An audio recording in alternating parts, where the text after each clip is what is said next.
Well, good evening, Brussels, anyway. It is an absolute delight to welcome all of you to the wonderful Conscious Planet Safe Soil event tonight.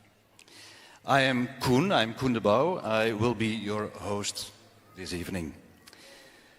Well, Sadhguru, the founder of Conscious Planet and Safe Soil, who is riding 30,000 kilometers across the world for raising awareness on safe soil, will be joining us later this evening on stage. He started his solo motorbike journey from London on the 21st of March, which will take him 30,000 kilometers across 27 countries, from the UK to the Middle East and India. And today, he's here with us. Yes. Woo! In Brussels, to spread a message of environmental awareness. Saving soil is necessary to maintain the life on this planet. And maybe a quick note, please help us to spread and share this message on your social channels. Use the hashtag #SaveSoil and tag the profile at Conscious Planet.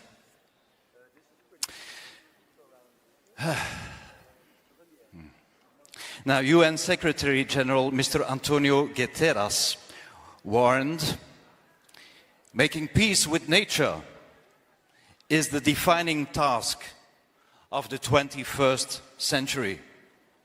The world is rallying for safe soil. And Sadhguru is riding not for you and me on this moment, but for our future generations. So there's this one question. Are we with him? Yes. And now, first of all, we'd like to share the science behind the campaign Save Soil in this small video, about 6 minutes long.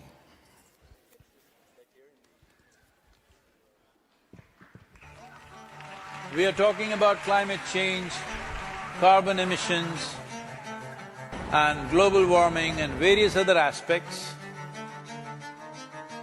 but we are not addressing soil. Soil is the habitat upon which zillions of lives thrive. Once there is no richness in soil, then you have forsaken the planet in many ways. Every responsible scientist in the world and the UN agencies are clearly saying we have only 80 to 100 harvests left. That means approximately 45 to 50 years of agricultural soil left on the planet. By 2045, we will be producing 40% less food than what we are producing right now, and our populations will be 9.3 billion people. The food shortages that could manifest in the next 25 years, the consequences of that is unimaginable. Civil wars will unfold across the world once there is food shortage. What we are facing now is soil extinction. Why is soil becoming extinct? Where is it going away? What is happening to our soil? We must understand, if you add organic content to sand, sand will turn into soil. If you remove all organic content from the soil, soil will become sand. In normal agricultural soil, the minimum organic content should be between 3 to 6%. The most minimum is 3%. At least this minimum to keep the soil alive, to keep the soil as living soil is a must. Agricultural soils across the world, the depletion is so heavy, in most countries, more than 50% of the topsoil is already gone in the last 100 years. The nutrient levels have dropped significantly. The level of micronutrients you would get from your food in early 20th century to what you are getting from the same food now has dropped 90%. If you ate one orange in 1920s, what you got from it Now, in 2020, if you have to get the same, you will have to eat 8 oranges. This is what we have done to our food. Soil is the biggest ecosystem on the planet, and so few people know anything about it. 1 teaspoon of healthy soil probably contains more microbes than there are people on Earth. The microbial life in the first 12 to 15 inches of topsoil is the basis of our existence. It is this magic beneath our feet which has produced the life that we are. This first 12 to 15 inches of soil is the basis of life for 87% of life on this planet, including you and me. We have to begin to recognize that what we call our soil, Mother Earth, is a living organism. Open soils, ripped open by ploughing, open to sunlight, is the basis of destruction of microbial life. So the focus should be on agriculture, the focus should be on seeing that land is under shade as much as possible, some kind of shade, grasses, herbs, bushes, trees. Conscious Planet is launching Save Soil movement to bring about a policy change to regenerate soil. As a part of this, I'm 65 and I'm riding 30,000 kilometers, a lone motorcycle journey, 30,000 kilometers across 24 nations to activate support from the citizenry to assure the governments long-term investments will be appreciated. So it's extremely important that soil regeneration is enshrined in the policy of every government on the planet.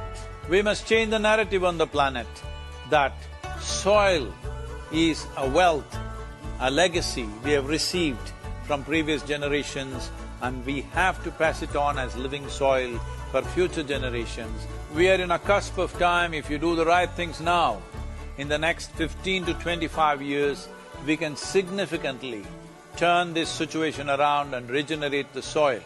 But if we allow this to progress like this for another 30 to 40 years, after 40 years if we attempt this, then it could take 150 to 200 years because that much loss of biodiversity would have happened.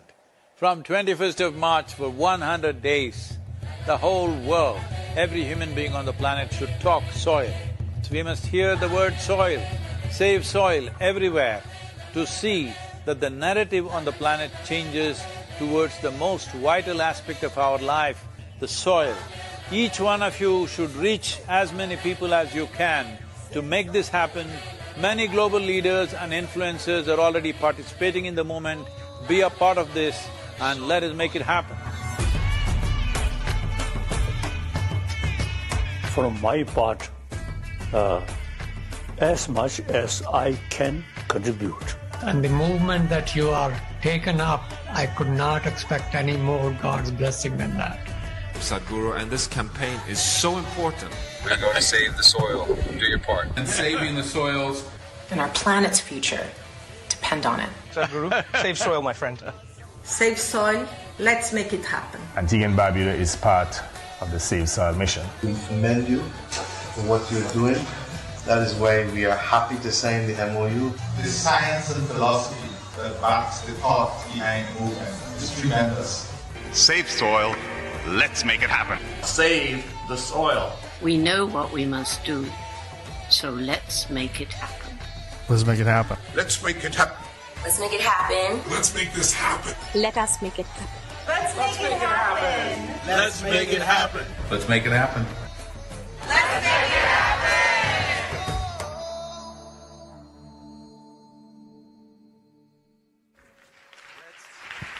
Yeah, let's make it happen.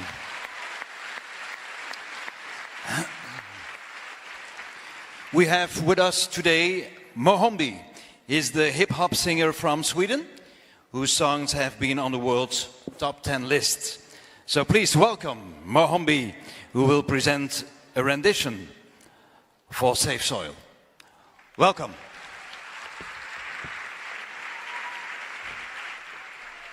Thank you so much. Good evening, everyone. How are you? It's a pleasure to be here with you tonight. Thank you. So I don't know about the hip hop part, but I take it as a compliment. I'm here today to perform a song that is in my native language. My father is from the DRC, Congo. My mother is Swedish. So my wife and I wrote this song a couple of years ago in our kitchen. We were thinking, let's make a tribute to the world in our own little language. Great language called Lingala. Can you please, just a little bit down, thank you. So I'm not gonna talk for too long. I'm here to sing. I have with me a wonderful team that is the Save Our Soil band. Please give them a round of applause.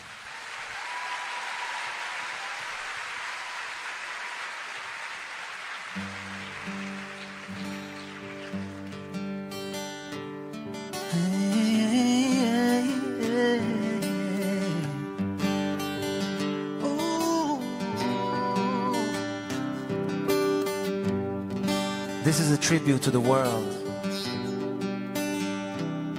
Thank you everybody for being with us tonight. Hey, Nalingio,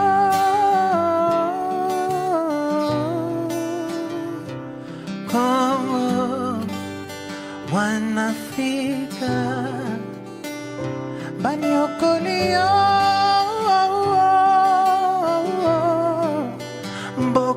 Na piso, mwana Congo. They try to destroy you for personal gain. Together we'll fight for you and bring back the grain. Nalinga kayo,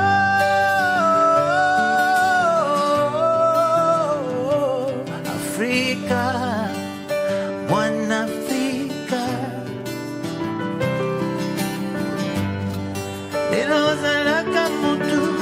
Ani alinga ki koleka yo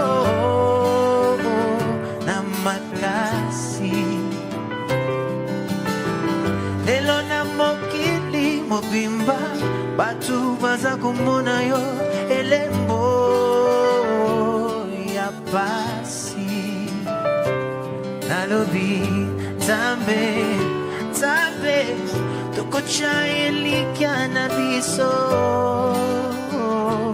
Paina yo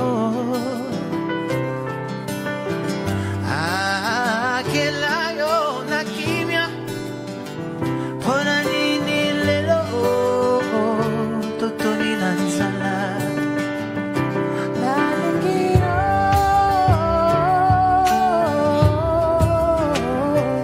Congo wana Congo Banyokolio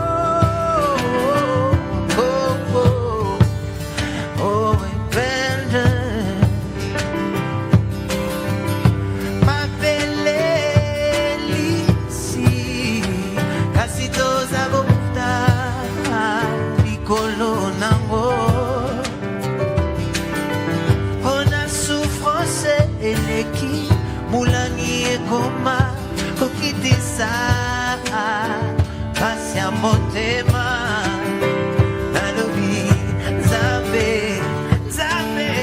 tokochalo samona biso epaina yo soki esengeli tolela atamaya mbula ekoko kaste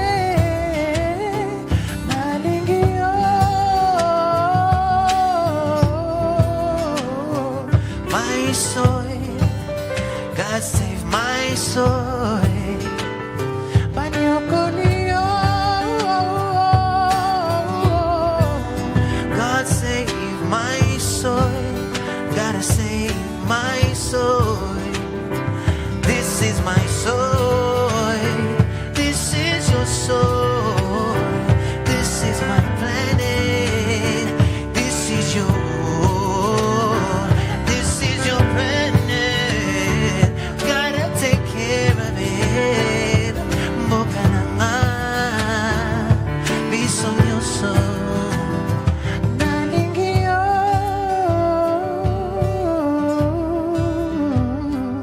My soul, you gotta save my soul.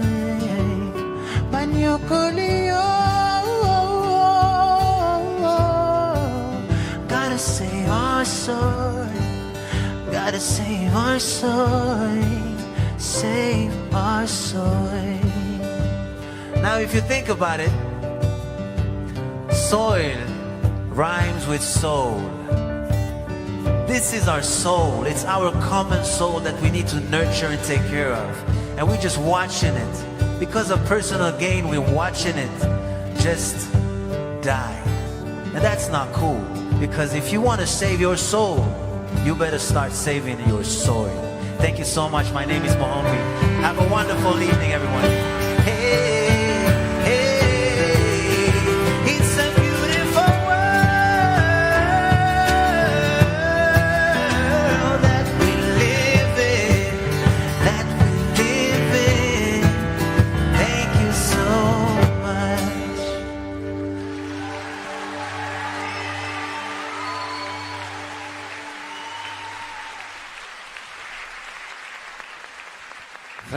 Thank you so much, Mohambi, for this hashtag not hip-hop performance, but hashtag mesmerizing performance, absolutely.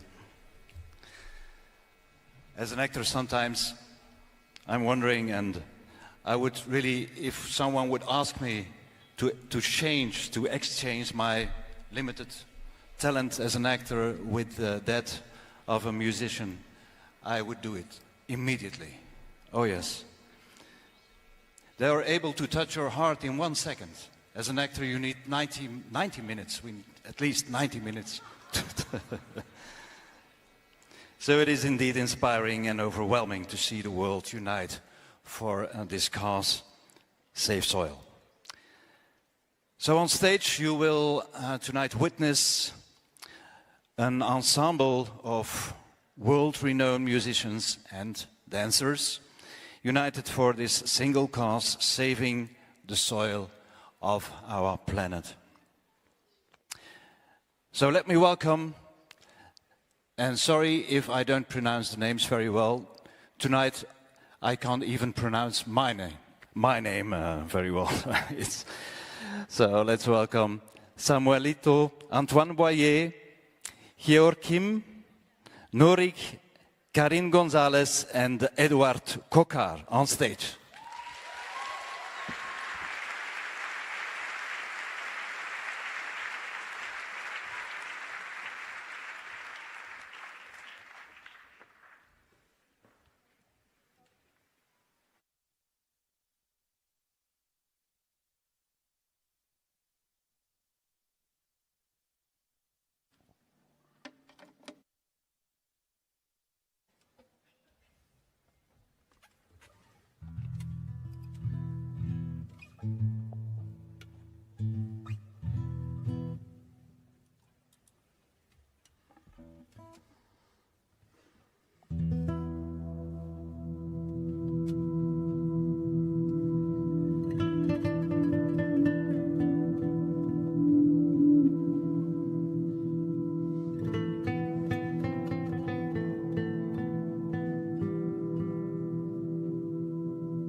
Karine Gonzalez. Joachim, harmonica.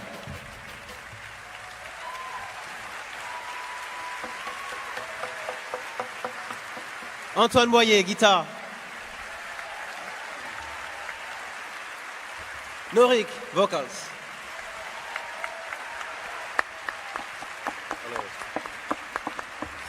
Edouard Cocard, percussions.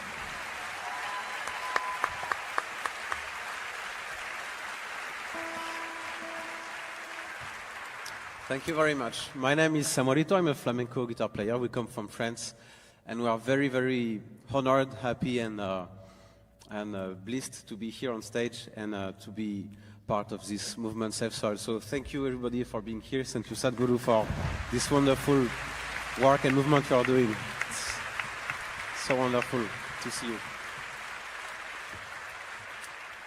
So we started with the song called Misirlou. Maybe a lot of you know this song because, of course, Pulp Fiction and then French famous movies also. We will continue with French music. Maybe you will recognize. I think I don't even have to say the name of the song nor who composed this.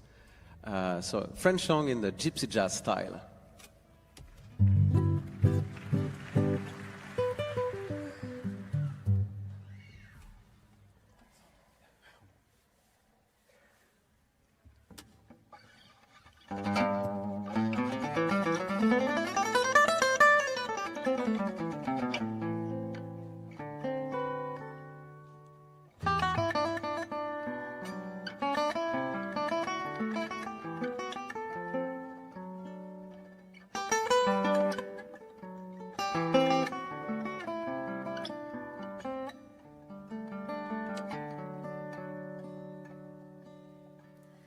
Des yeux qui font baisser les miens, un rire qui se perd sur sa bouche.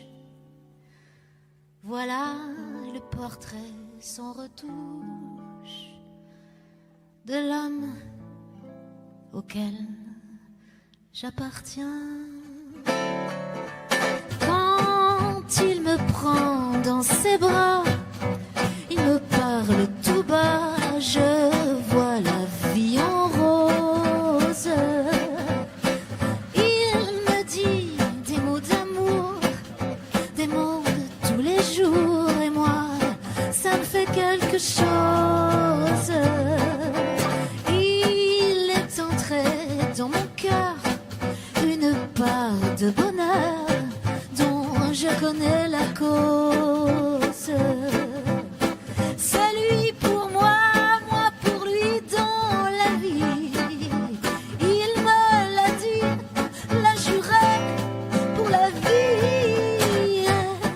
Dès que je l'aperçois, alors j'entends en moi mon cœur qui bat. Des nuits d'amour à plus finir, un grand bonheur qui prend sa place. Des ennuis, des chagrins s'effacent, heureux à en mourir. Quand il me prend dans ses bras, il me parle tout bas, je vois Bruxelles en rose. Il me dit des mots d'amour, des mots de tous les jours, et moi, ça me fait quelque chose.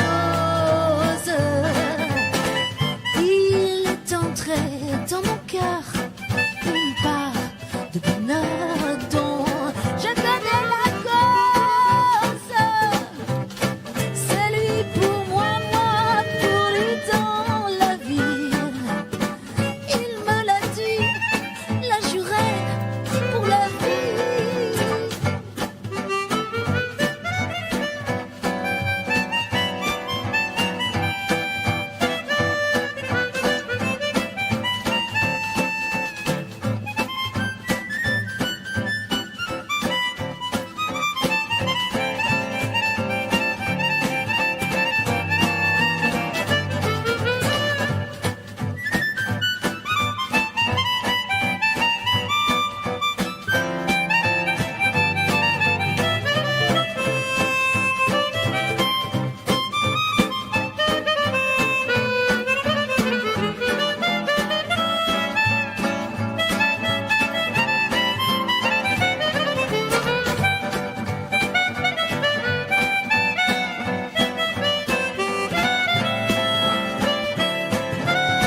La Vie en Rose by Edith Piaf. Bruxelles version, Belgium version. Now we will finish with a very famous song. Actually, it's a recent song, but very famous. You will understand why.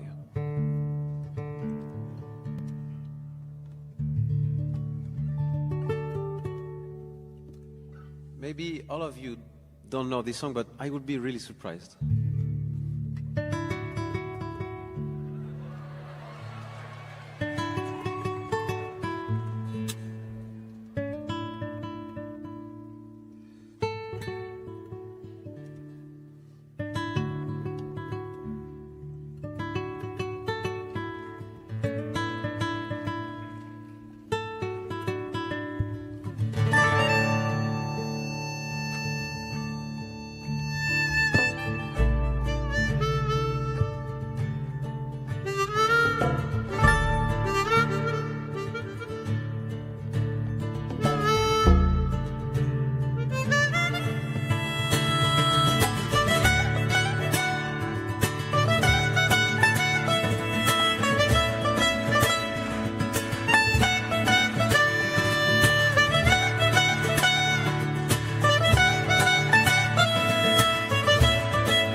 Elle est la terre, elle est la plaine, elle est le champ. Elle est chère à tous ceux qui s'aiment en marchant. Elle offre un lit de mousse au pâtre, frileuse. Elle se chauffe au soleil éternel, rit et fait cercle avec les planètes du ciel, comme des sœurs autour de l'âtre.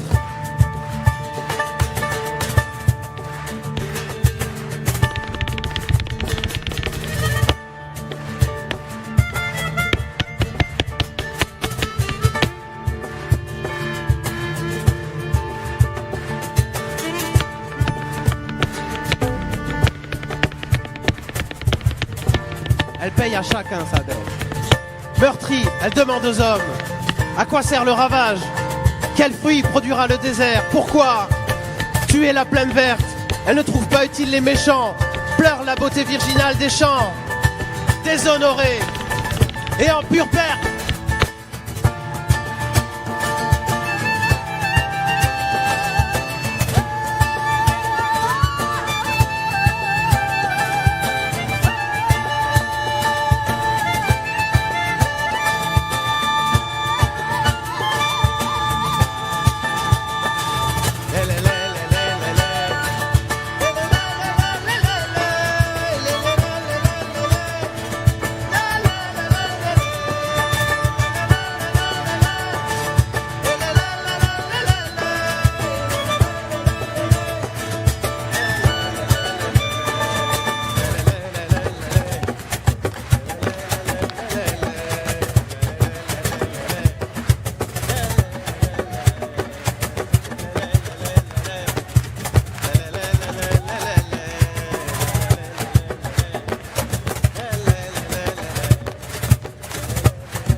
Thank you. Thank you so much. Wonderful, beautiful.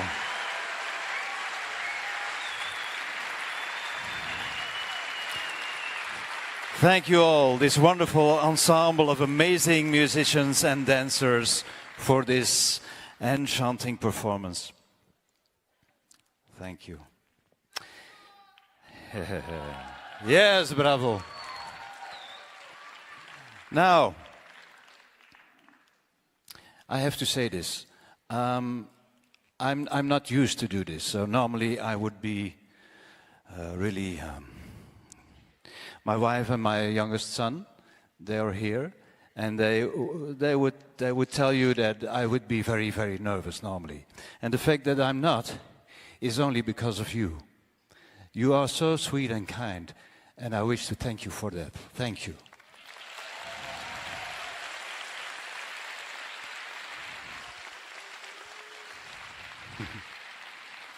Now, we are in the 22nd day of the 100-day journey through relentless rain and storm and snow, not preventing Sadhguru riding for hours at a stretch from London, cruising through the Netherlands, Germany, Prague, Vienna, Slovenia, Rome, Geneva, Paris, and now Brussels.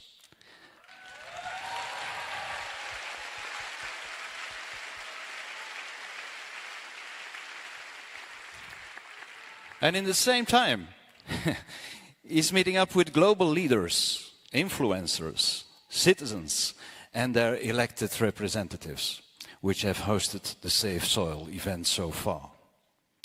So now we'd like to share some of these moments that the Safe Soil movement with Sadhguru had experienced so far.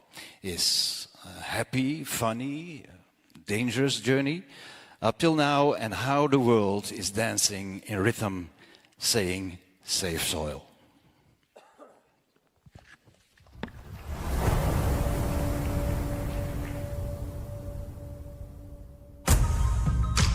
Soil is not a separate subject. If we are interested in health, if we are interested in agriculture, if we are interested in the well-being of the citizens of today and the unborn child of tomorrow, attending to soil right now, this is a must-do thing in our life. So this memorandum of understanding that we are signing, it will also bring some technical assistance to the Caribbean region. This is a historic moment because here is the first step to turn around.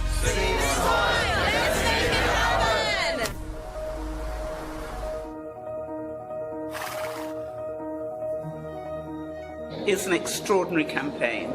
You know, it's shocking and unnerving. Wish you a very successful, joyful, exhilarating journey. I will take care of the exhilaration and joy myself. Yeah. What I need is, next 100 days from 21st of March, we want the whole world to talk about soil.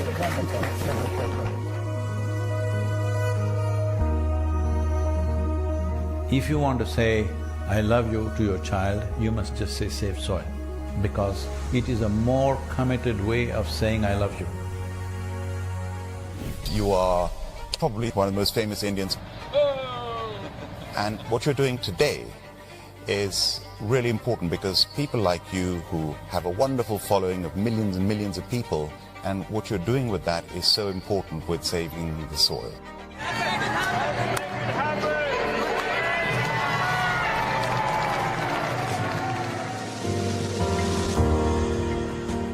In the last 20 years, over 300,000 farmers have committed suicide. If this doesn't wake you up, what else I'm asking? What else needs to happen? Sadhguru, you have the ability to change the world for the better. This many people, 6,000 people, with today's technology available, various platforms available, if you make up your mind, you yourself can reach 3 to 4 billion people. Yes or no? Will you make it happen?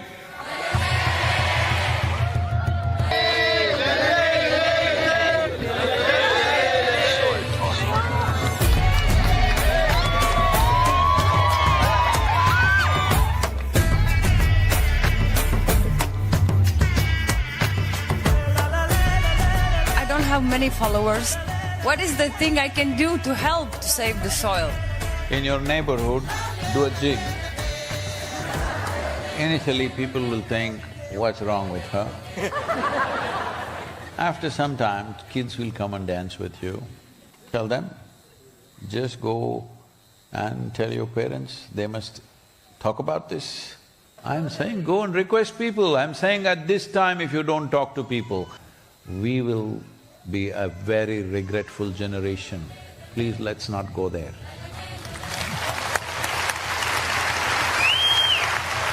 I think if we all contribute, then we have a really strong voice. Safe.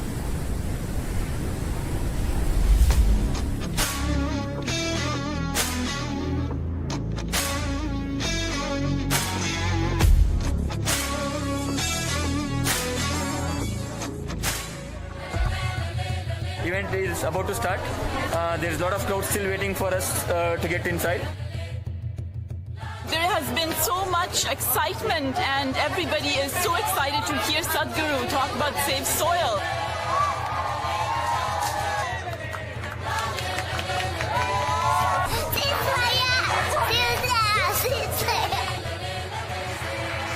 Tonight was absolutely overwhelming and I was so honored to have the opportunity, first of all, just to meet Sadhguru was a huge honor.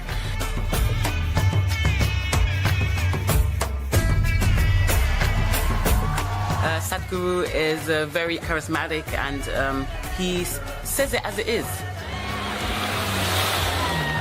I want all graffiti artists, to whatever walls that you have, make sure that you use this. This is our time. This is our time on the planet.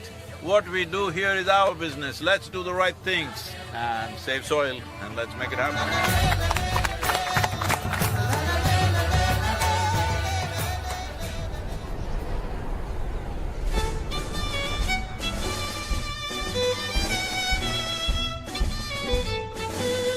One of the most beautiful cities of Europe. It is time that we in 21st century show that we are a mature citizens of this planet, that we want long-term well-being for ourselves and future generations. This is the opportunity. Save Soil is that moment.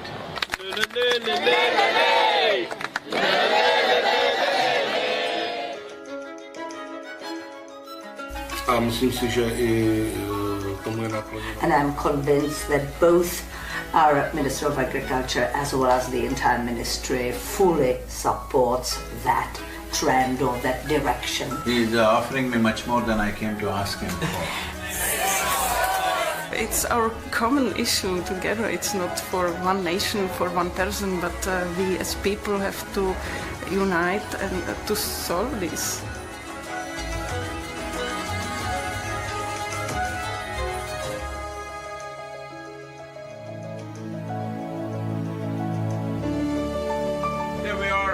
In this wonderful city of Vienna, soil is a common denominator to bring all of us together. Make sure the world gets it now. La la la la la is your mantra for now, for these 93 days.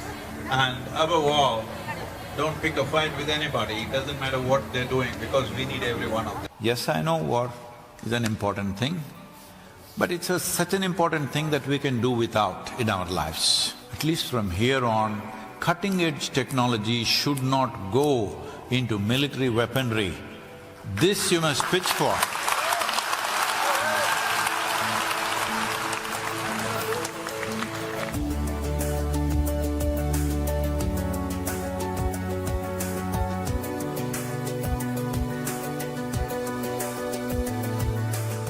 So, how do you feel here in Ljubljana in Slovenia? Feeling like it's home.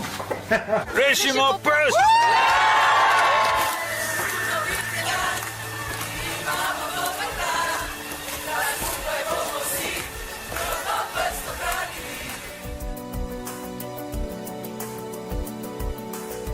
All of us have been part of this destruction.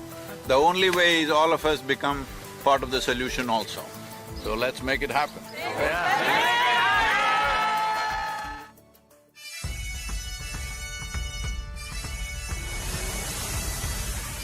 Riding on to Italy. Italy is raining heavily tonight.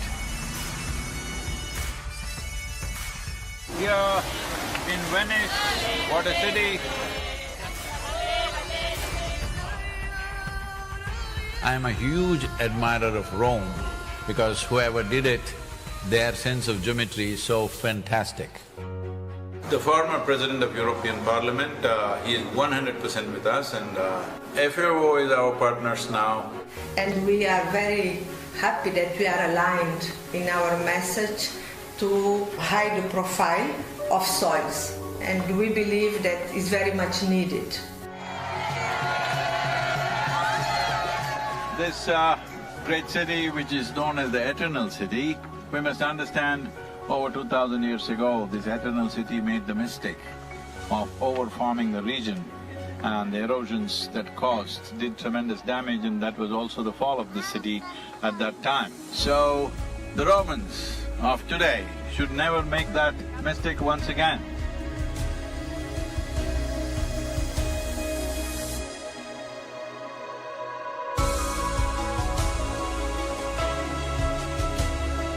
Here we are in Geneva.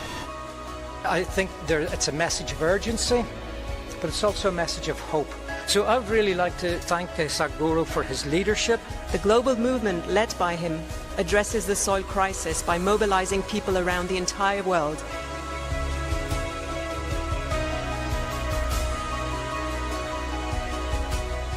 This massive fountain in the Lake of Geneva is lit up for Save Soil today, with Save Soil colors of blue and green. You cannot stop this. The moment is on. It's going to be on till the policies are done. See, when people want it, it definitely will happen. There's no question about it. Tell me, will it happen?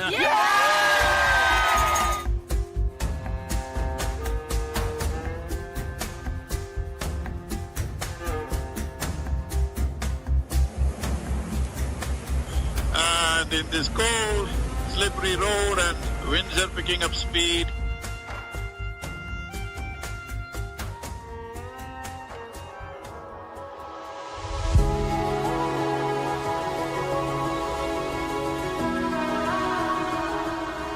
We already have one action, which is an MOU to be signed between Isha Foundation and 4,000 Initiative Soils for Food Security and Climate for cooperation in achieving our objective of creating a healthier soil. So it's been a super impactful 2 days here, and just now we had our group of enthusiastic Save Soil volunteers assemble near Eiffel Tower. It's fantastic. France has been great.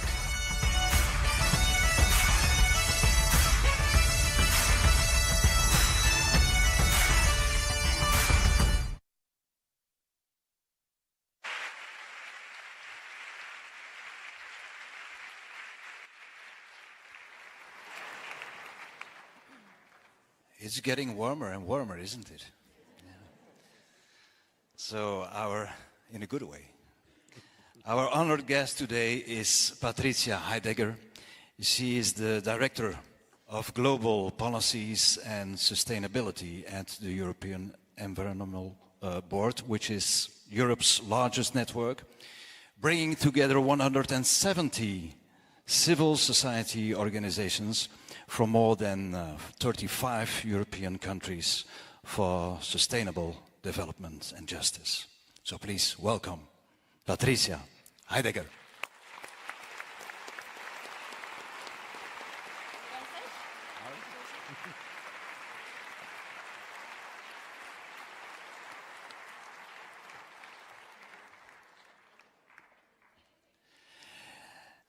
And of course, the transformer, the one and only Sadhguru.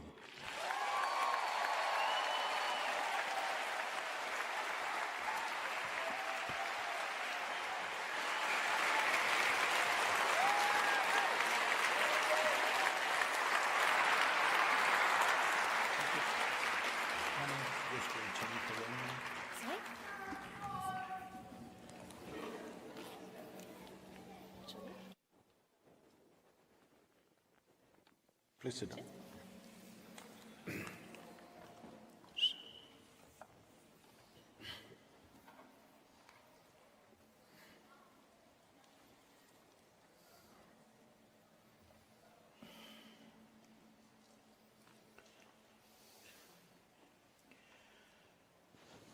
Kalo na janati tava jananam, Kalo na janati tava samapanam, Drushto maya tava mahakaraha yogeshwara Kala Kala Yogeshwara Kala Kala.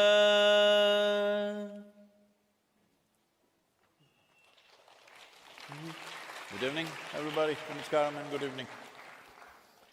Please. Good evening, everybody. We're very excited to meet you here in Brussels. So we've just heard about your amazing story, travel. 22 days already you've been traveling through our continent, and you've seen very different parts of our region already. So maybe to start with, can you tell us one encounter, one impression that you had, I mean, seeing our region, all the different landscapes, the different ways people have been working with soil, different traditions, but also a continent which has been profoundly transformed in the last 50, 60 years by urban development, infrastructure development, intensive agriculture. So is there something that has struck you, something that has been a strong impression? Namaskaram, good evening to everyone.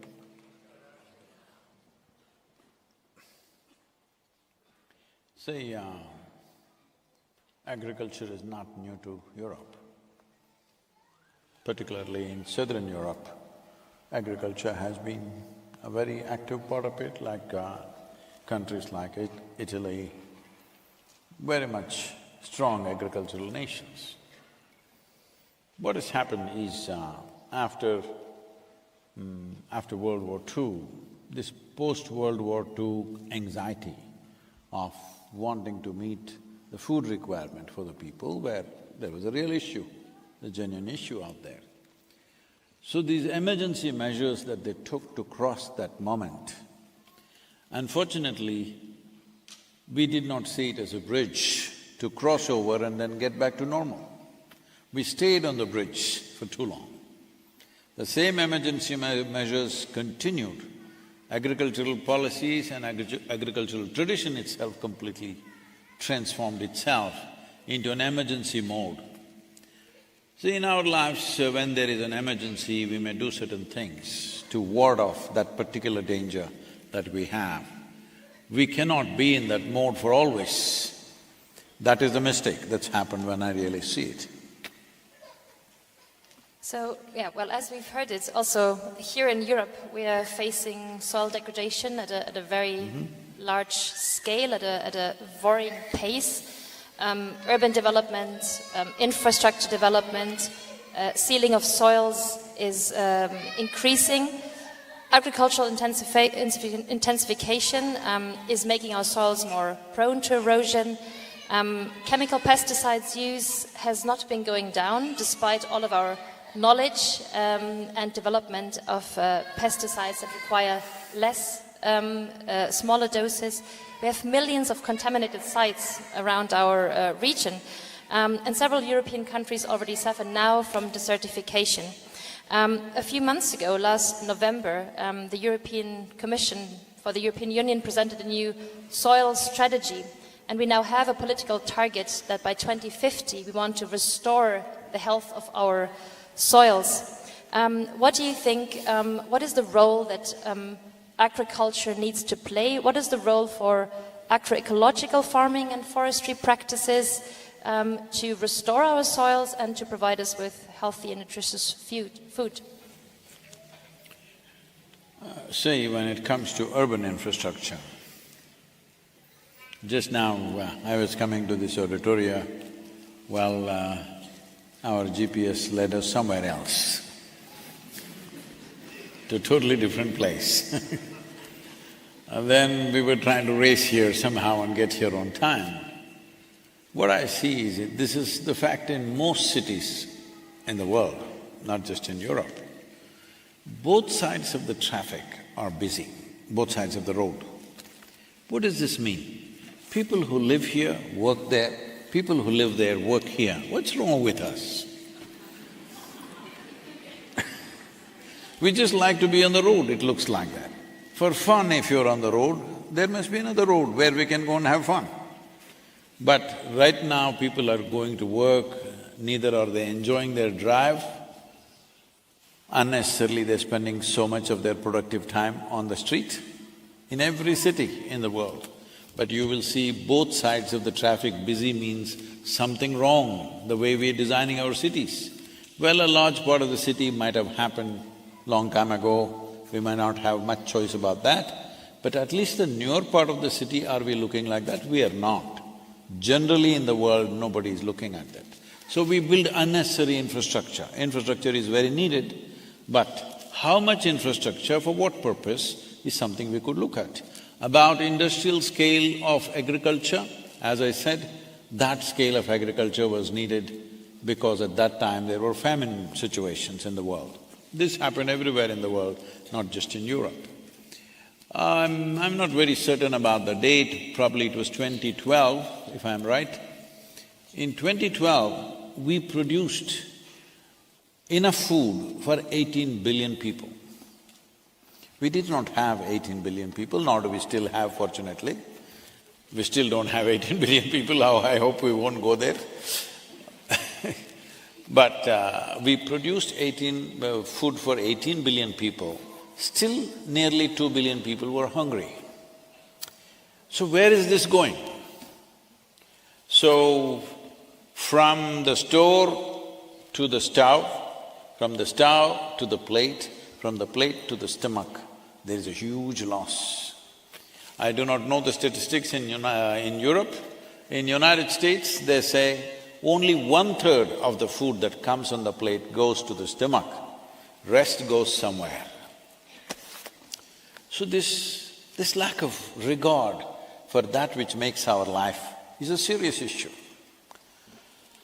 But a time has come now that trying to transform the people large scale and then fixing the problem, we are not in such times. We need to fix the problem whether people transform themselves or not. We must fix the problem with the right kind of policy. When I look at the policy, I'm not an expert on this, you should know more about this than me. But what I see is, we are making too complex a policy, which is very hard to implement. See, among the various conventions that have happened in the world regarding environment and other things, the only convention which we successfully completed is the ozone hole fixing convention. We were successful because it was a one-point agenda. We need to do the same with soil. Too many things are involved. Right now you spoke about pesticide, fertilizer, this, that. All that is a genuine problem, I'm not saying no, there are significant problems. But the most important problem is the soil is dying. Soil is dying, definitely pesticide, fertilizer, weedicide, herbicide, all these sides are enhancing the speed of destruction. But the most important thing is there is no organic material. Why there is no organic material? Because there are only two sources of organic material, plant life and animal life. Plant life went out of it because of our wanting to produce more, we removed all the trees and other plants from the farms. And animal life went out of it because of the machines. Machines came, it became easier to work, so we pulled out the animals. So where is the organic content? Organic content means food for the microbes. Microbes means they are the source of our life. It's because of them that we are here. Even in terms of evolutionary terms, it is important, it's not only today's ecology, in terms of evolutionary terms, it is only because of them we have happened. That complex life system, most important thing that needs to happen is, in the last 2 years I've been shocked to see in most nations in the world, soil is being still addressed as an inert substance that you can fix by adding a chemical or removing a chemical. Soil is the largest living system, not just on this planet, in the known universe, it is the largest living system with zillions of life forms, millions of species, which are being lost at the rate of approximately 27,000 species per year. So, the most important thing is first keep the soil alive. Other problems, please address it, I'm not saying no, but first keep it alive.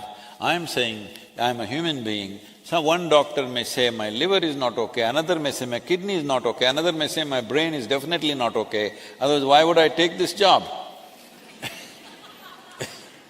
So, all this is fine. You can address all my liver, kidney, brain because I'm alive. If I'm dead, which one will you attend to, I'm asking, and what does it matter? That's called as, postmortem stuff. That's of no use. So, right now keeping the soil alive is the most expressed need. People like you are under whom many organizations are there. If the focus shifts to soil, after that, I'm not saying give up the other things are equally important, but first thing is to keep it alive. When I say keep it alive, see in Northern Europe, which is a temperate climate, here you have 1.48% organic content. This is dangerous. In Southern Europe, you have 1.1%. In Africa, on an average, you have 0.3%. In India, on an average, you have 0.68%. In United States and North America, you have approximately 1.25 to 1.3%. This is a dangerous level because we are heading towards desertification. In the last 25 years, 10% of the earth's land has turned into a desert. 10% in 25 years, where are we going? Well, you've already mentioned the question of kind of food security and how kind of the fear not to have enough food has driven very fundamental changes in the way we've been producing food. You've mentioned the fact that we are producing more food than we need, and we have more people who are actually overfed, but still having millions that go hungry. So, well, I wasn't particularly looking at you. But, well, obviously there's an imbalance in the system. So when we kind of promote more agroecological practices, what we often hear from the, say, food and agricultural lobby, the intensive agriculture, is that, well, if you change agroecological practices, you will lower productivity, you will have less income.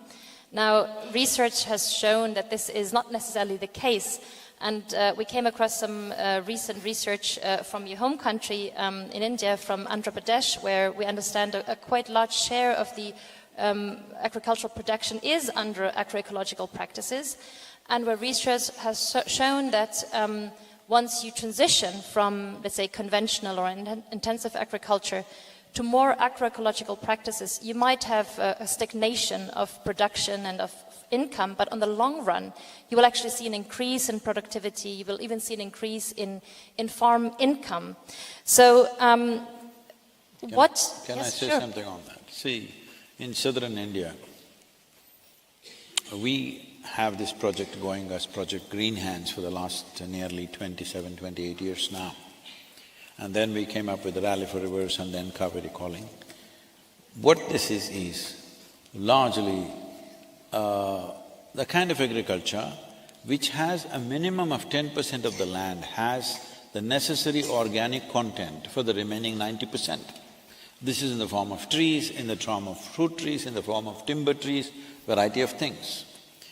I will not go into the detail of how it is done, but the income of the farmers has gone up in 7 to 8 years' time, anywhere between 300 to 800%.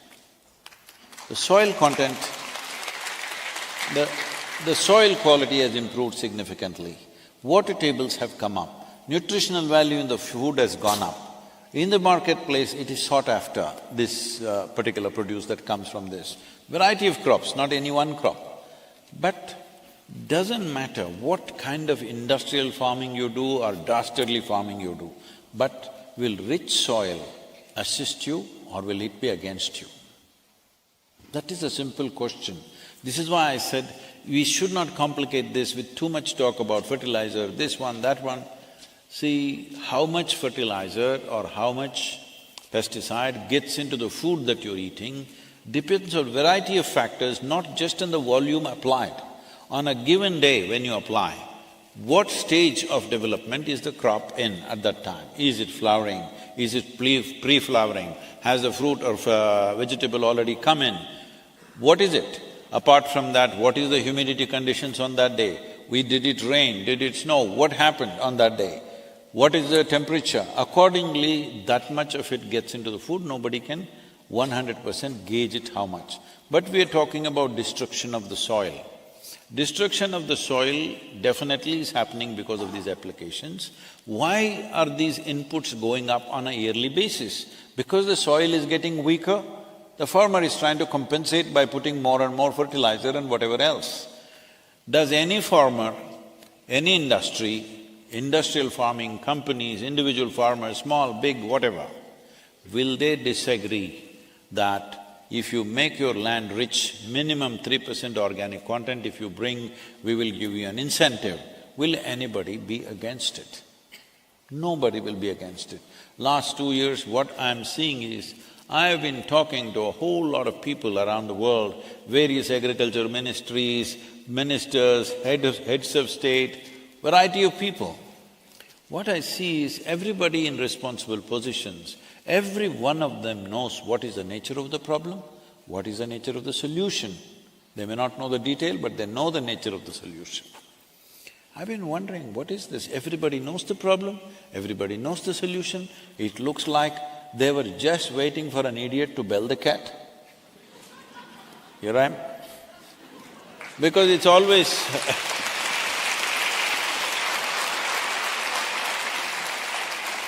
in the villages, it's always the village idiot who bells the cat. No, this is like that. I'm saying the most important thing right now, because you are in touch with all these groups who have taken different positions, this is one thing we need to do. That is, this problem has happened not because of any one evil force. There's no one evil person having a design how to destroy this planet, there's no such thing. It's just all of us. It's all of us. Ignorance and apathy has caused this. And above all, every one of us are partners in this destruction. The only way is to get everybody on the side of the solution. Now if you separate fertilizer company, pesticide company against yourself, it's not going to work because they are big businesses and after all they have to thrive. And also to give them the necessary credit, if all the fertilizer and pesticide and whatever other chemicals disappear, our food production will come down to 25% of what it is right now, which will be a massive disaster. We cannot afford that. If you increase the organic content, the fertilizer usage naturally starts sliding down. We have demonstrated this, and no demonstration is needed actually. If the soil is rich, you use less salts. It's a known thing. If you are eating nutritious food, you will take less vitamins and other stuff. Those who are eating bad food are taking a whole bunch of vitamins and stuff. So it's just like that. I'm saying the problem is not fertilizer, problem is not pesticide, it's just being used blatantly, irresponsible usage, because there's no doctored usage of these things. But right now, instead of trying to control that, if you enhance the organic content, those things will come down. I'm not at all saying it's not a concern, it is a serious concern, but all this will be useful, all this will be worthwhile only if the soil stays alive. Because for the first time we are talking about soil extinction and we don't have too much time. So,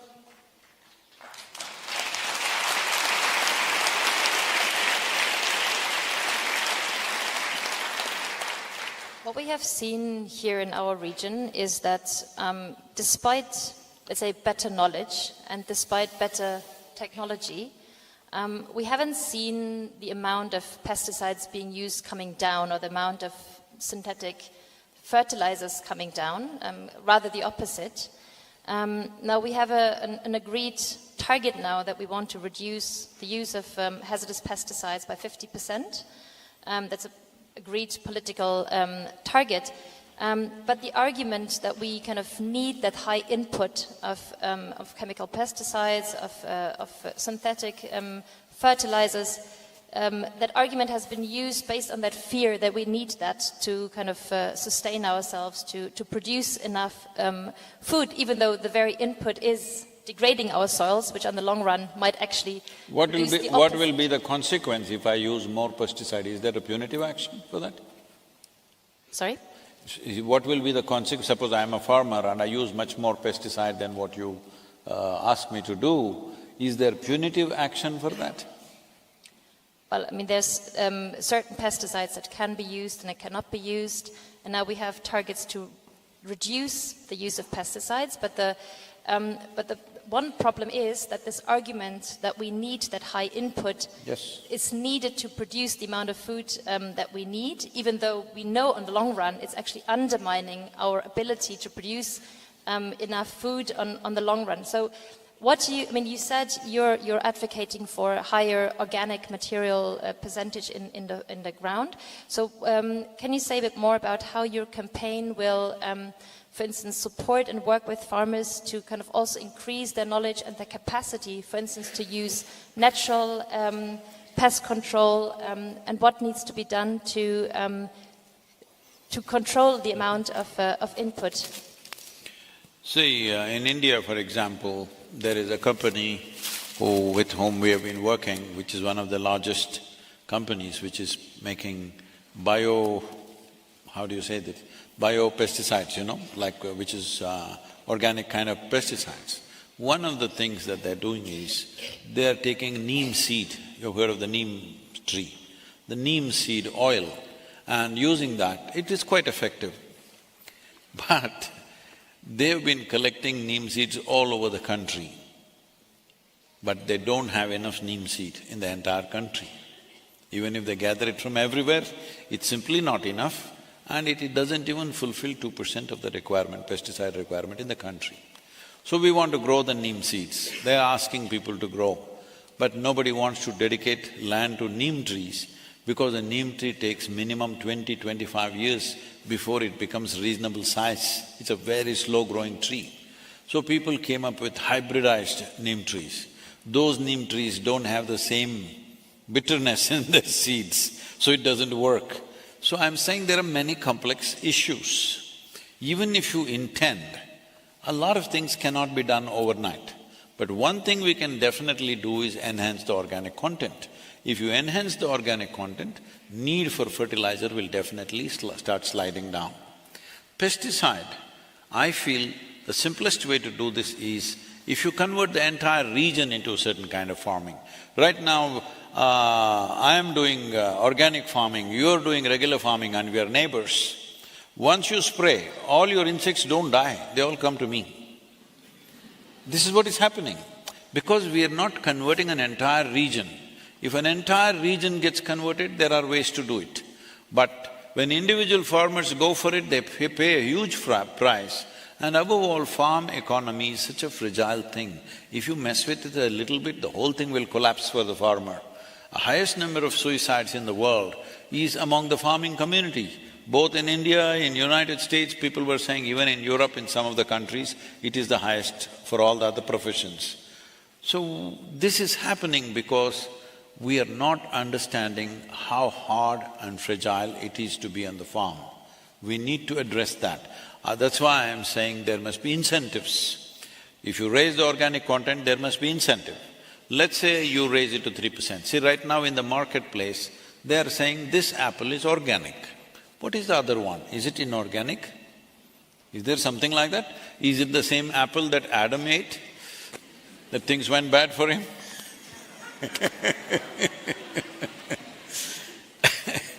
So, The important thing is, if you say this is organic, what is it you're trying to say?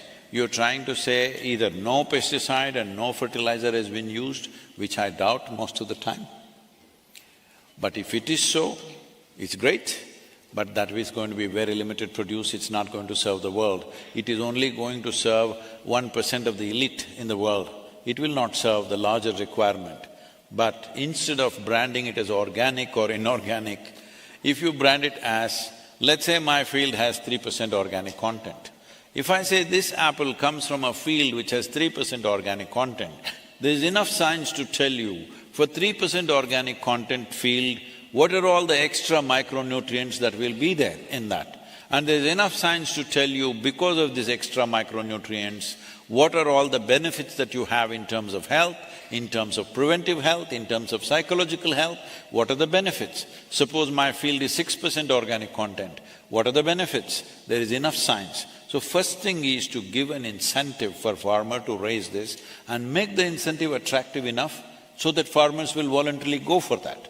Next thing is, the industry and business should come in to make sure the farmer who raises the organic content gets the carbon credit and extra income happens. And the next thing is, in the marketplace it will find its own level and it must be valued by the people. Now if you buy a 6% organic content field, if you buy the apple, it may be 5–10% more expensive. But instead of eating 5 apples, 1 apple will do because you will get the same nutrients. That's what they told you. 1 apple could keep the doctor away, not 8.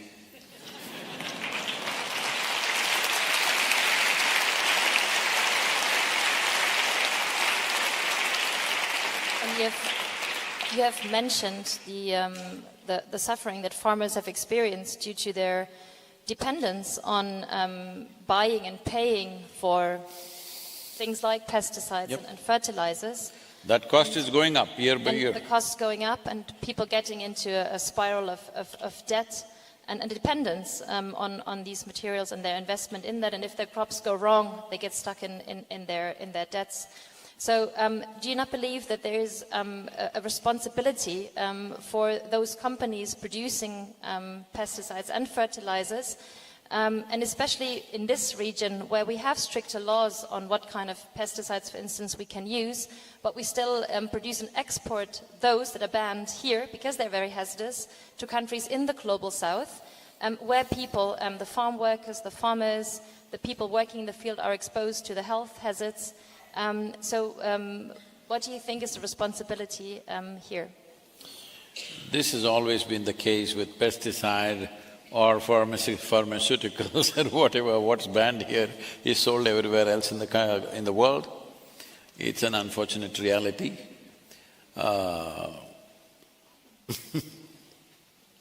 Right now I am on a Save Soil mission. I don't want even a single human being against it. So I will skip that one.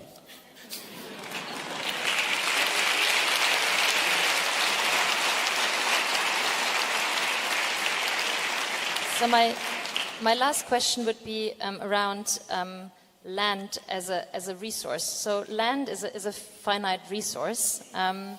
It's subject to increasing pressure around the world, and we've talked about it, urbanization, infrastructure development, but also increased food, feed, fiber production, fuel production. So here in our region, every year we lose around 500 square kilometers of agricultural land, which is transformed, converted into artificial areas. And this is, of course, a global problem, not just a European problem, because the demand, of course, for areas to settle, to grow food, to grow biomass is rising around the world. So, and here, from the European region, we are, of course, also contributing to pressure on land in other parts of the world because we're net importers. We're net importers of things like agricultural commodities, feedstock for our farm animals, of biofuels, etc. So what do you think are some of the big turning points globally to prevent our increased need for land, which is a finite resource? I think the most important thing is that in our consciousness, instead of referring to soil and land as resource, we must refer to it as our source. This is very, very important. It's like, all of us were fed on our mother's breast. Do we call her a resource or our source? She's our source. So across the world, in Eastern societies at least, even today we refer to soil as mother. Because the word mother does not mean biological, word mother means our source. We say a mothership, a motherboard, even in electronics, all right? Because when something is the source, you refer to that as a mother. I think this is the most important thing that needs to happen in our minds, in our consciousness, that it is our source, it is not our resource, it is not something to exploit, it is something we must nourish, because the health of the soil will determine the health of life on this planet. There is simply no two ways about it. So referring to it as resource itself has caused this, because see, this may look like very, up in the air kind of stuff, but I'm saying the way human beings think is the way they act, isn't it? The way we all think and feel is the way we act, and the way we build societies around it, the way we build industry, the way we build everything is based on how we think and feel within ourselves. So how we think and feel has to change, that soil is not an inert material for us to use as a resource. It is our source, it is the life there which makes us the way we are. Today all of you know that, nearly 60% of your body itself is microbial life. Only 40% is your parental genetics. I was telling this little girl, and this little girl coming and complaining to me, Sadhguru, my mother is not allowing me. I want to do safe soil, my mother is not allowing me. I said, just tell her she's only 20%.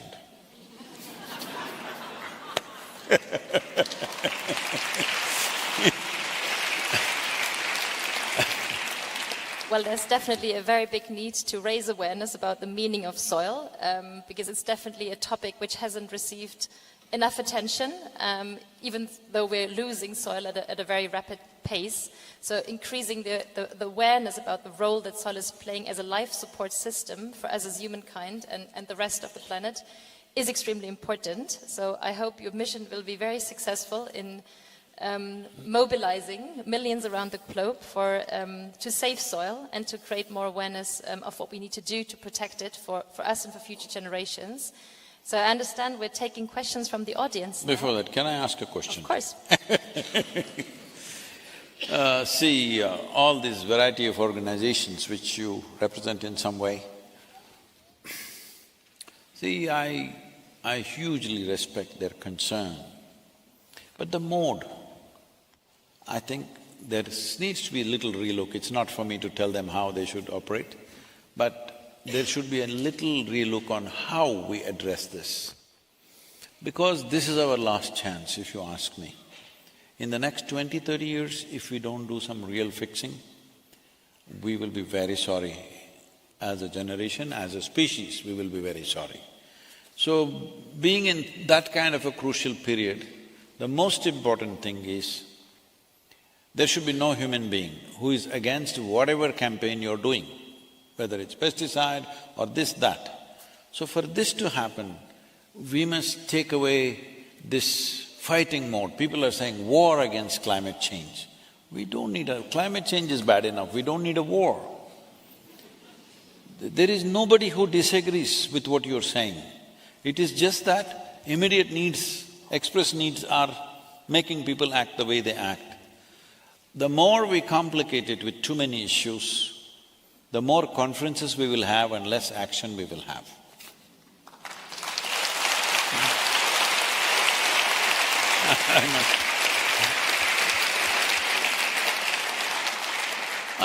I must tell you my experience with world peace conferences. At one time, about 2.5, 3 years, I went for all the major world peace conferences happening in the world. I genuinely believed these people are working for world peace. So I went there sitting in the front seats, front row and trying to do this. Then I realized for a whole lot of them, Conference hopping itself is a profession. So really, unfortunately, it is true. And I went to one particular very prominent conference where there were 43 Nobel laureates and some former heads of state and all this stuff. I thought, this is it. Definitely they're going to work for world peace. So I was speaking on day 3, so I did not attend the day 1, so I went in at day 2. So lots of excitement, everybody, lots of wonderful people. Then when the day 3 in the afternoon it came, the speaker before me was a Nobel laureate. And he came and stood, there's no podium like this, is a very transparent podium, that was a nice wooden podium like that. He stood behind that, opened his file, he never raised his head again. He went on reading. I was counting the pages, he read 42 pages. I am sitting here listening to every word, wanting to grasp how are they going to create world peace? Then I look around and see the whole hall has become really peaceful. Except for the security and the hotel staff, just everybody uniformly have fallen asleep. I'm the only idiot sitting here and trying to really believing that there's going to be world peace. Then next is me speaking. I went up and I asked a simple question, how many of you here can put your hand on your heart and say, your mind is peaceful? At least they were honest people. They said, no, Sadhguru, we are not peaceful. I said, if you can't make your mind peaceful, how the hell do you get entitled to make the world peaceful?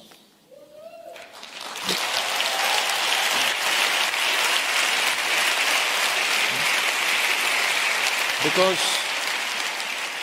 there is no peace in the world only because of the nonsense that's happening in human head. If human beings are not here, everything is very peaceful. So, without addressing the fundamental, how do we create this? And then I asked, what is the secret that everybody uniformly fell asleep, entire hall? I said, no, Sadhguru, previous evening there was a Bacardi festival. That's the last conference I went to. So I'm saying so many COPs are happening, now I'm also going to this COP 15. I'm saying if we reduce the tempers and the heat against each other and look for a solution, make necessary compromises and at least make 5% progress rather than 100% talk. 100% pitching for 100% transformation, instead of that 5%, a small step if we take, actual step, rather than really shooting for the ideal. Yes, we don't give up the ideal, but we must take one step. This is one step I'm asking for. Make soil, if you own an urban land here, if you own 10,000 square feet, you can't build 10,000 square feet. But if you own 100 acres, you can plow every inch of it, turn it into a desert in the next 10 years. Nobody will ask you, why in urban land there is a law, in rural land, agricultural land, there is no law. Why can't we make a law? If you own agricultural land, minimum 3% organic content should be there. 3% is not great, 3% is starvation diet for the microbes, but at least they stay alive. 3% is not the ideal, minimum 3%. Now 2 billion people are under water stress. They're saying by 2032, 3.5 billion people will be under water stress. Well, if you increase the organic content to 8 to 10%, your irrigation requirements will come down to 30% of what you're using right now. If you're using 100 liters of water, it'll come down to 30 liters. If you raise it to 12 to 15%, it will come down to 10 to 15%. We have demonstrated this 100%. So, if 3.5 billion people don't have drinking water on a daily basis, those days are gone where they will just sit there and die of thirst. Now there is transportation, there is information, people will come where there is water and food, isn't it? So it is expected by 2032, over 1 billion people will be migrating. Migration, forced migration, unplanned migration is not a great thing. because the amount of human suffering that it causes, particularly to women and children, is unspeakable. That kind of things happen to them. But this can be prevented if you enrich the soil. If the soil is good, why will they leave their traditional lands and try to go to some strange place? They will not go there. So, this needs to happen. All the wonderful organizations, whatever work they have done, we deeply appreciate. But if one agenda is taken and all of us push for it, the chances of making that happen are so much better than taking up 100 things which are important, definitely important and significant, but in the order of significance, keeping the soil alive should come as number one, everything else as secondary. Right now somebody has got dandruff, somebody has got this one, that one, but the cancer should be attended to first before we fix the hairstyle.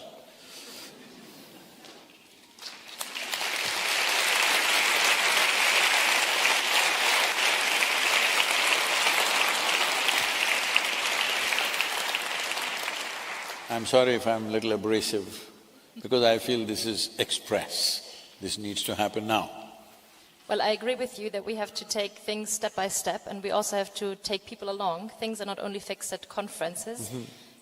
Here, I mean, in Europe, the environmental movement, I mean, there's millions and millions of people on the ground in all different countries and regions, in rural areas and cities who are active, who are making a change through their daily lives, through grassroots level activities. So it's not just about the high level conferences, but also through people's daily actions, and we definitely need to mobilize people for this very important topic. And I agree with you that we have to break it down into simple steps that people can get together for, while also kind of not forgetting what the big systemic drivers are, degrade our soils.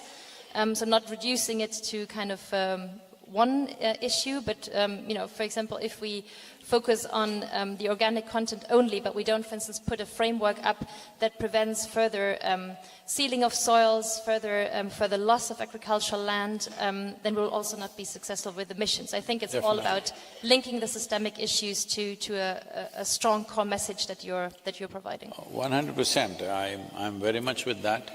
And above all, why I'm little pushy on this with Europe is, in many ways, the world is looking at Europe as a more organic or bio-friendly part of the world.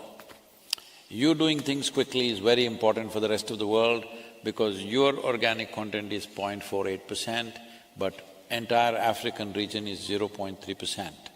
Europe doing the right things quickly is an inspiration for everybody else. I have no doubt that all these many organizations are doing significant work. I really appreciate that. All I'm saying is, you have a responsibility not just for your land, you have a responsibility for the world. Nobody looks at America as an inspiration for bio-related stuff. Everybody looks at Europe. So please, all of you together, make that happen.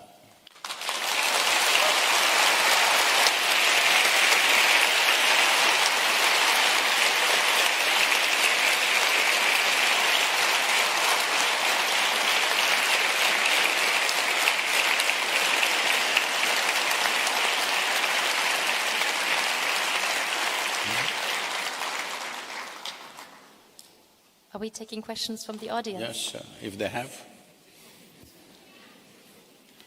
There's many, so how do we go about it? Yeah, please. Namaskaram, Sadhguru. I'm here. Where are you? The other side. Okay. Thank you. My name is Eloise, and I'm from Belgium. So my question is, how do we get people to care about soil when they're so busy with other things such as careers and other ambitions in life? So how do we do this? Thank you. Where is the time? Even I have been asking for some extra time because I always felt that 24 hours were never enough for me. I've been petitioning for a long time to get 4 hours extra per day, but not been sanctioned till now. So that is when I stopped shaving and I got every day 20 minutes extra.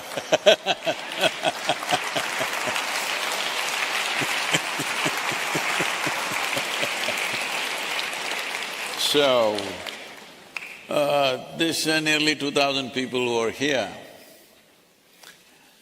you must become earth buddies. What earth buddy means is, you invest 10 to 15 minutes a day, and in your hands, you have a smartphone or a dumb phone, what do you have? Huh? All of you have smartphones. So if you are calling something smart, it must be smarter than you.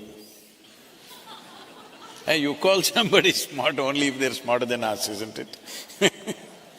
So if you have such a smartphone, don't waste your time just sending silly messages on that one. You can also do that little bit, that's your life. But at least 10-15 minutes a day if you invest, I'm telling you, just these 2,000 people can move those 3 to 4 billion people I'm talking about. Because what you have in your hand is a powerhouse. Never before in the history of humanity was there ever a possibility that we could sit here and talk to the world. Never before. So when there is a technology like this, when there is a means like this in your hands, you saying, I don't have time to even twiddle my thumbs. What is that? So that means you don't realize the seriousness of the situation we are facing. Let us not be that generation which walks into a calamity and then grieves over it. Unfortunately, too many generations have done that in terms of famines, in terms of wars, in terms of other kinds of disasters that human beings have caused to themselves. Let us not be that generation which falls over into a disaster and then cries over it.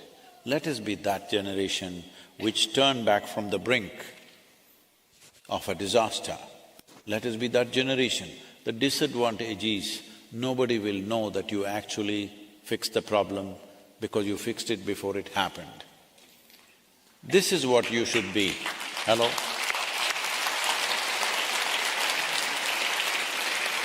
Everybody is telling me, Sadhguru, let's go to the schools, all the children, we must wake them up, we must make them angry, fight. No. Children till they are 15 years of age, let them grow up without any concern about anything. Let them eat well, play well, learn well. Let them grow up without concern. This is most important.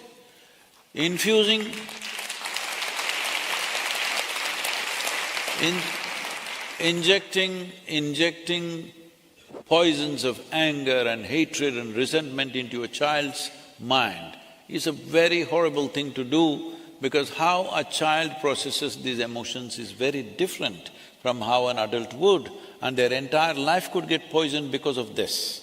So let children grow up. I'm saying we must fix the world in such a way, children never realized they were on the brink of something. Isn't this the way any responsible parent does their life? Hello?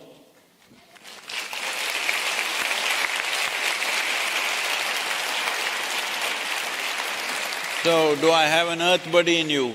Where'd it go? Only one? Hello?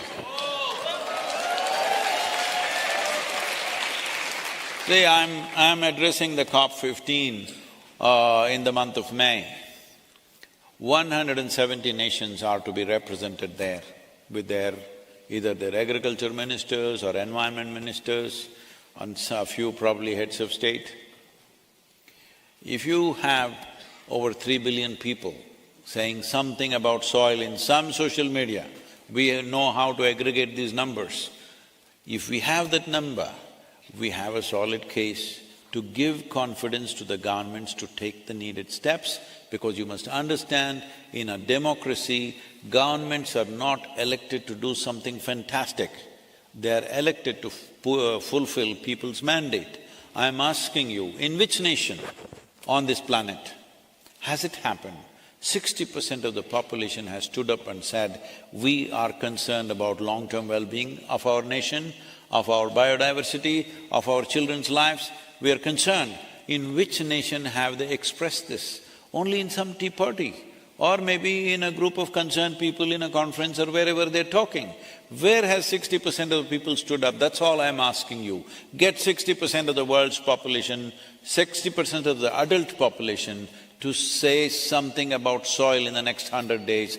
We will see how to get the policy done.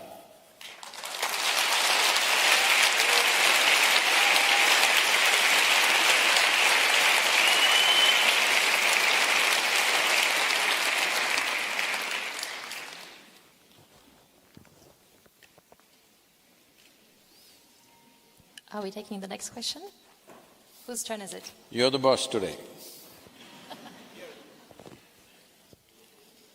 Please take the microphone, whoever wants to. Oh, this lady has two hands, she should give it to her. I think there's one gentleman. Hi, my name is Paolo. I'm originally from Ukraine, but now I work as a vegan chef in Stockholm, and I came here from Stockholm, from Sweden, and I feel that cooking and eating habits strongly influence the issue we're touching today, the soil issue. So my question is there any way we can change our cooking and eating habits to save soil?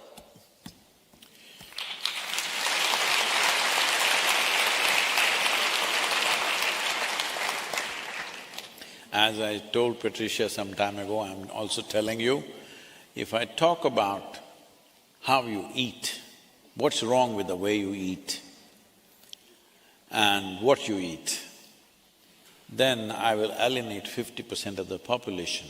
Right now, I'm not willing to do that. I want 100% of the population with Save Soil movement. So we're skipping that question.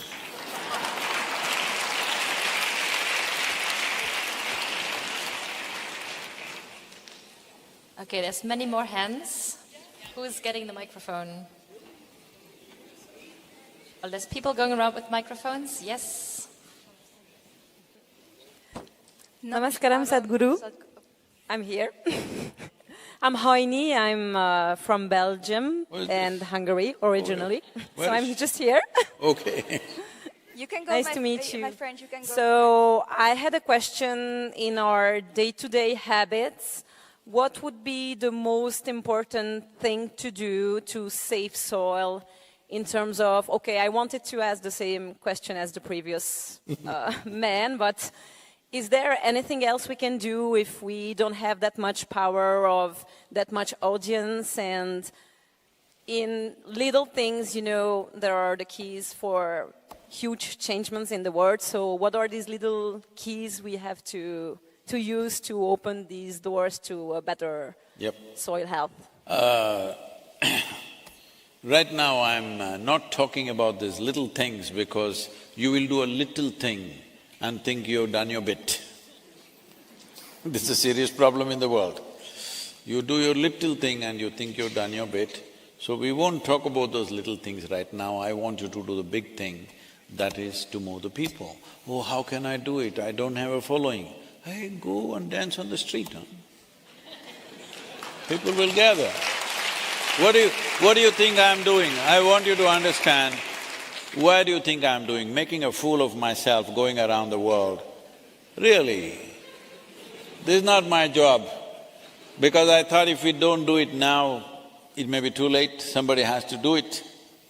But I want you to understand, when something very important… See, the problem with this is, soil doesn't die bang bang like a war or something, it is dying quietly. What happens quietly you always miss, that's the whole problem. See, just 70, 80 years ago in this world, there were famines all over the place. When famines happened, for example in India in 1942, the Bengal famine took 3.2 million people in 4 months. Famine is the worst possible way for human beings to die, because it's a slow fade. There have been famine situations in the world where people have cut the limbs of their own children and nourished themselves. But I'm saying, once food shortages come, your civilization will evaporate in no time, even your humanity will evaporate. Yes, 3 days if there's no food in this city, you will see there'll be no human beings, everybody will be behaving like beasts. Let's not push the world there. Every responsible scientist is pointing out, this is the way. You want to do little things, this is not the time to do little things. Little things are important too. But right now, I don't want to talk about little things because I fear, because I've seen people for last 40 years, endlessly I've been with people, they're always thinking how to do the smallest thing they can do towards a solution, not the biggest thing that they can do. Let me tell you a story. This happened in Brussels in 1861. Is there any historical event around 1861 in Brussels? I'm not even from Belgium, so maybe Okay. you can consult with me. But I'm sure something very significant happened. No, I want to choose a date where nothing happened because I don't want them to link it to that. Some 1860-something, okay, when nothing happened. On that day, the people in Brussels, they looked up at the moon and, moon has its own shades and it keeps shifting from day to day. So they believed there are people on the moon. And they thought, we must communicate. How? There were no spacecrafts and nothing at that time. So they decided, at a given moment, all of us will come on the rooftops of our buildings and homes. In one voice, we will ask, who? Let's see what they say. Now I will say 1, 2, 3, in one voice, all of you must say who. 1, 2, 3. So you have become like this, you are a wonderful group of people. That day, everybody came on the rooftops. When that moment was approaching, I was also here in Brussels at that time. And I thought, oh, my voice, I'm just a small voice, even with microphone people can't hear. What if I don't say who? All these wonderful people are saying who.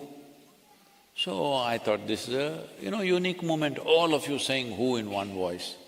So I wanted to listen to how you say it. That moment came and it passed in total silence. You get it? This is the problem with the world. All of us are consuming. When it comes to compensatory action, we are wondering who should do more, who should do less. I appreciate the question because you really intend to do something.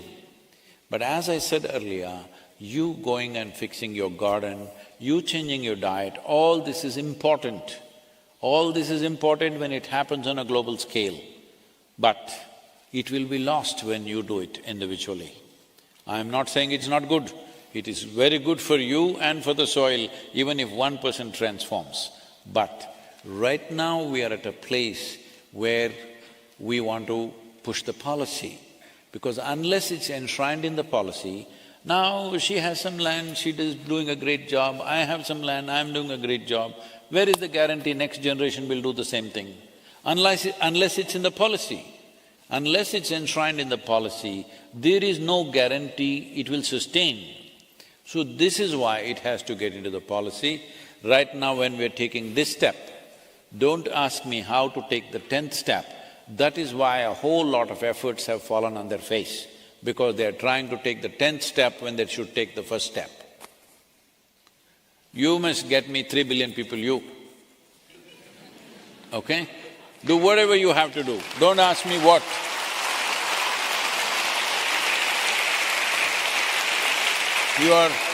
You are much younger than me, and I'm sure your ability to handle this technology is much better than me. So you must tell me, Sadhguru, let's do this. Don't ask me what to do. Hello?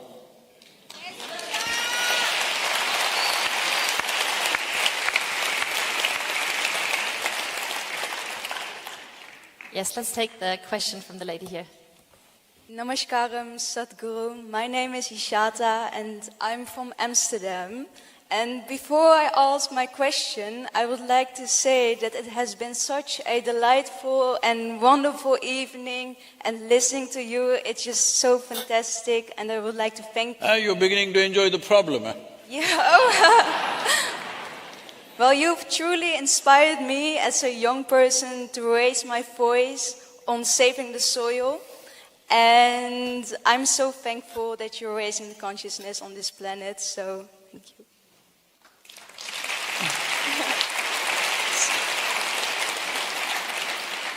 So, to my question, how can we create more awareness within our education system itself about saving the soil and also the overall well-being of our planet in a positive and progressive manner?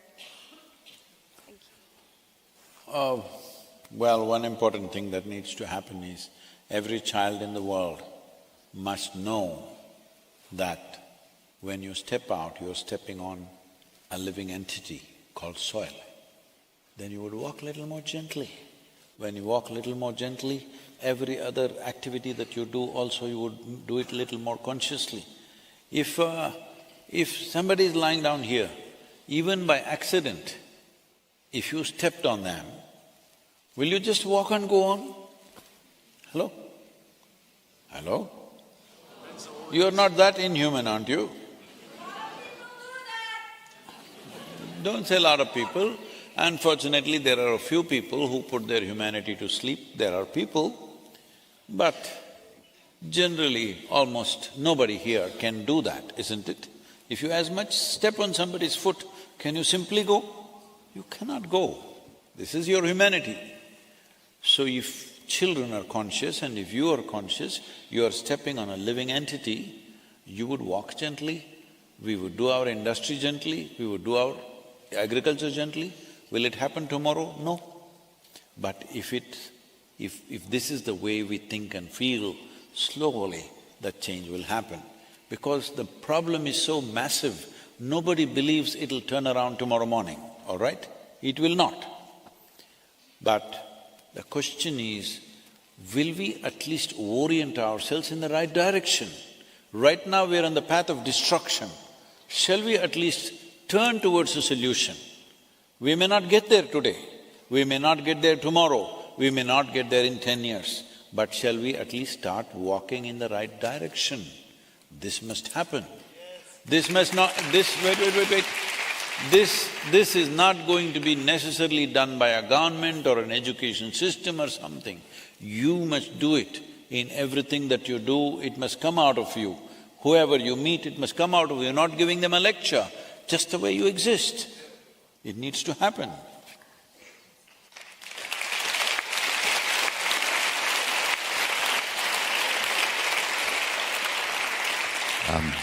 We will take one final question, so…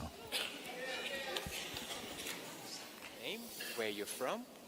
Yeah. And ask a question and keep the mic… It's your… Okay. Troy, go ahead. One very young gentleman with a question. Go ahead. Hello, my name is Yoga Mitran. I'm from India, Chennai. I would like to ask a question. How should we help actually save the soil? Yep. How should we help save soil? I was talking to our children at the Isha Home School in South India. They're all of your age or little more than that. When I told them this, they took this up upon themselves and they said, they are going to inspire 10 million children in India to write to the Prime Minister.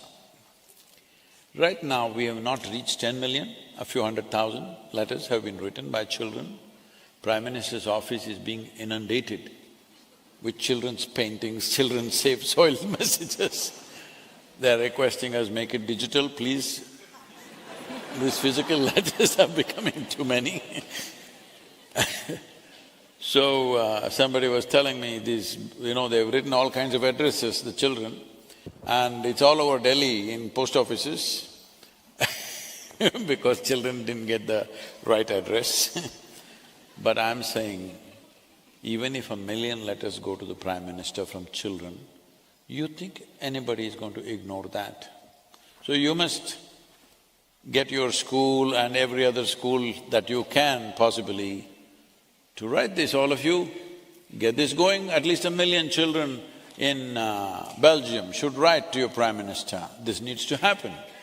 Get 5 million children across Europe to write to the European Union. This needs to happen.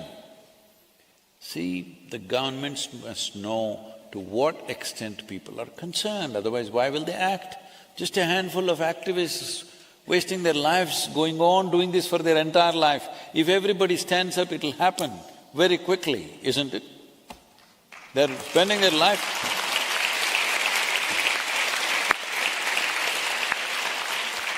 To give you an example, you know, in 29 days of Rally for Rivers, driving from southern India to Himalayas, I drove through 16 states, nearly 9,300 kilometers, and we gathered 162 million people supporting us. Once there was that kind of a number, the policy document that we wrote, which was 760-page document about how to manage tropical rivers in India, became the official policy recommended to all the 28 states within 3.5 months. Today it is the official policy. Implementation is slow, 6 states went for it, proactive. Others usually wait for a disaster to happen. That is a mode, unfortunately. Then to create a certain express need, we started what is called as Kaveri Calling. That one river basin we took up, which is 83,000 square kilometers, and 5.2 million farmers live and work here. Looking at the success of that, 5 UN agencies joined up with us. Because of the success, there is no other project of that scale happening anywhere in the world. And looking at the success of that, the central government made a similar replica projects for 13 river basins which account for 67% of India's land. Now, we have been pushing this has already been 5 years. Now just about 8 days ago or 9 days ago, Government of India announced a budget of $2.3 billion for these 13 river basins. This is just the beginning.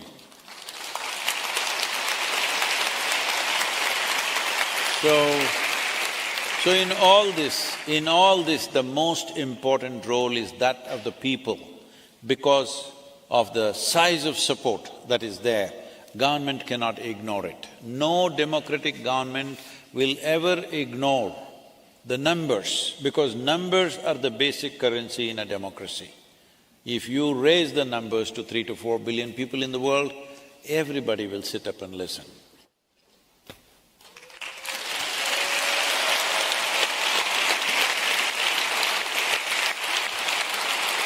So, if I can say something, 1 second, everybody's asking how to do it, how to do it. One thing is follow the journey on Save Soil. I want you to understand, this is not about you supporting me, I don't need that. What you need to do is, you and whoever else in the world, talk something about soil for next 100 days. You don't have to link it to this moment, you do your own campaign. But say something about soil. Everybody speak something about soil. It doesn't matter in what form this will become a reality. It may happen in considering all the realities that you're talking about, or it may happen taking just a few of them, but let at least one step move in that direction of keeping soils alive. If they could take everything and make it happen, fantastic, but I doubt whether they will take such a strong step, because they have many industries and others, there are fighting forces out there. The simplest thing, where there is no fight, let's take that step. After that, where there is fight, we will go a little more slowly, because economic interests are there in this. Nobody is going to give it up just like that. So share SaveSoil.org website with as many people as you can. Make Save Soil song reverberate everywhere. Can download it from the website. Your children write a letter to the Prime Minister or President of your country. Can find on website. Put up Save Soil stickers on your cars, display placards wherever you can. If you don't have a car, if you don't have anything, stick it on your clothes. Let's make it happen.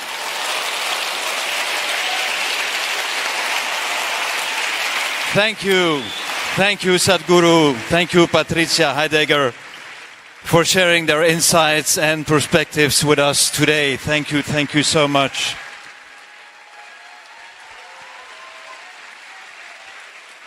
And of course, we are immensely grateful to Mohambi and the talented ensemble today for their wonderful performance. I also want to thank all the Isha volunteers and all those that made this event possible. And finally, a special thanks to all of you who followed us. Give a big hand to the musicians. Come on.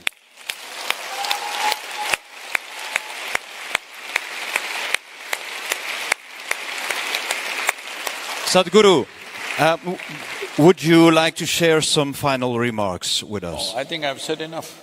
You have said enough, okay. then let's sing a song of peace, a song of love. Here's presenting to you the Soil Song, which has created soil waves across the world, a dance for earth. Let's talk soil, sing soil, breathe soil, and live soil. Thank you so much.